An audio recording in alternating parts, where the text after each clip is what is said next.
All right, let's just dive right in, shall we? Today, we are unpacking something that, let's be real, touches absolutely every single one of us, and that is the universal fear of failure. In this explainer, we're going to break down a massive paradigm shift in the research to uncover exactly why failure isn't the opposite of future success, but actually it's the very foundation that creates it. So if you've ever felt knocked down, overlooked, or honestly just terrified to take that next big leap, stick around. We're going to map out exactly how you can turn those exact moments into your absolute greatest competitive advantage. To really set the stakes here, check out this incredible insight from Thomas Edison. What is so fascinating about this is the sheer proximity he's talking about, right? Success doesn't usually happen when we're just kicking back and comfortable. No, it hides just beyond that exact point where every single fiber of our being is screaming at us to quit. So often we hit a wall and we just assume, okay, well, that's a stop sign, completely unaware that the finish line is literally just one more swing of the axe away. So that brings us to section 1, the myth of easy success, and really why our deeply wired desire for comfort is ultimately limiting us. You know, our natural instinct as humans is to seek out a comfortable, completely risk-free existence. We absolutely love safety and guaranteed outcomes. But here's the catch. When we box ourselves into this risk-free life just to avoid any dramatic failures, we completely block out the massive upside of our true capabilities. Which leads us to a pretty crucial question. Are you living today like it's just an obligation, or is it a methodical move towards a future that actually lights you up? Because let me tell you, it is remarkably easy to just float through life like a jellyfish moving with the tide, totally avoiding the accountability of, actually grabbing the wheel. Being a spectator of your own journey might feel like this huge burden lifted in the short term, but man, it completely deprives you of purpose and personal agency. Now think about the profound difference between two words we constantly mix up: simple and easy. The procedure for becoming who you really want to be is simple. It's a straightforward, uncomplicated outcome. But it is absolutely not easy. It's kind of like the difference between walking on a flat, paved road versus hiking straight up a steep mountain. The mechanics of walking? Super simple. But applying those mechanics on a steep incline? That's really hard. You're dealing with the straightforward complexity of an outcome on one hand, and the sheer grit and determination needed to achieve it on the other. Moving right along to section 2, mistakes are your curriculum. Let's talk about how we can fundamentally reframe failure.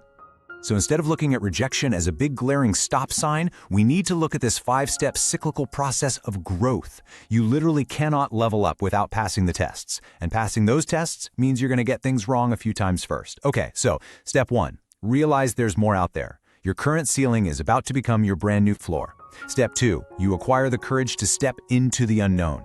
Step 3, and honestly, this is where people tend to panic. Mistakes. Listen, stepping into the unknown mathematically demands that you are going to make mistakes. It's a given. Then step 4 is trusting yourself to keep stepping up to the plate even when you are striking out left and right. And finally, step 5, celebrate the wins, adjust your baseline, and then just begin the whole cycle all over again.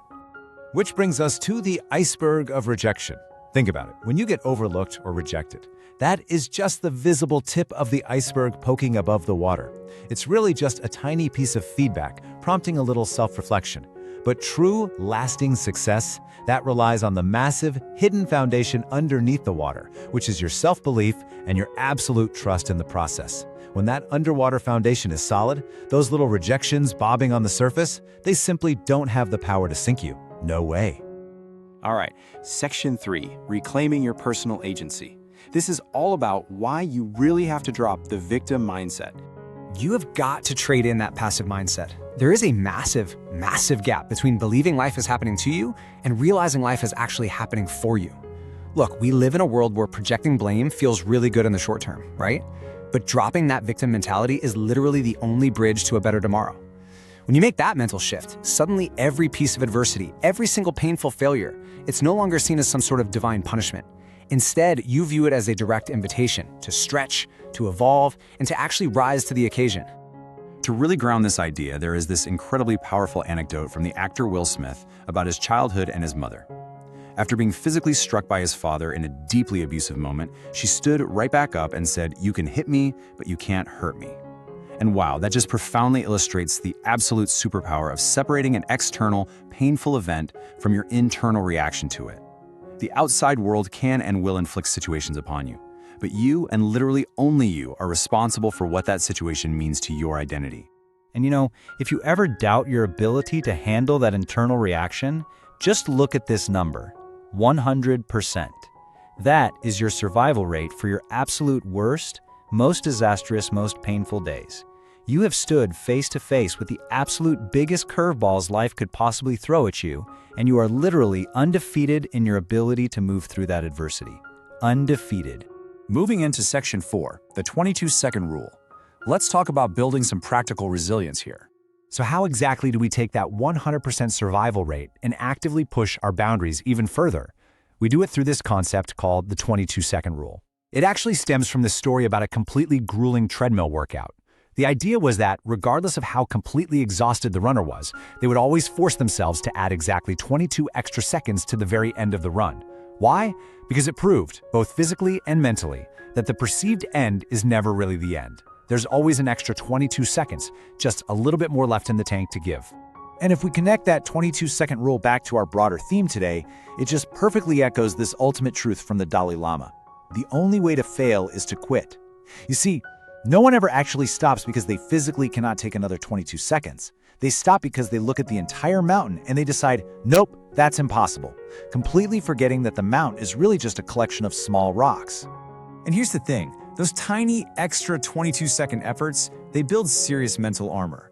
Over time, those small, really uncomfortable moments of pushing past your limits stop yielding just basic linear growth.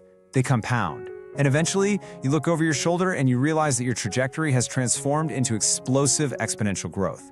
And it's all simply because you refused to stop when things got difficult.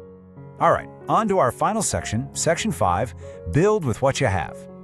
Let's unpack why there really is no such thing as a perfect moment. We so often wait for the perfect moment, right? The perfect budget or the perfect emotional state to finally take action. But the greatest opportunities are usually hidden right behind difficulty. Take this incredible story about Johnny Resnick of the Goo Goo Dolls. He was essentially at rock bottom, coming off a tough divorce, dealing with massive writer's block, financially just struggling. He got asked to pitch a song for a movie, and he showed up with exactly 2 written lines and a guitar with 2 broken strings. He simply moved forward with what he had in that exact, imperfect moment. And the result? He wrote the absolute masterpiece, Iris.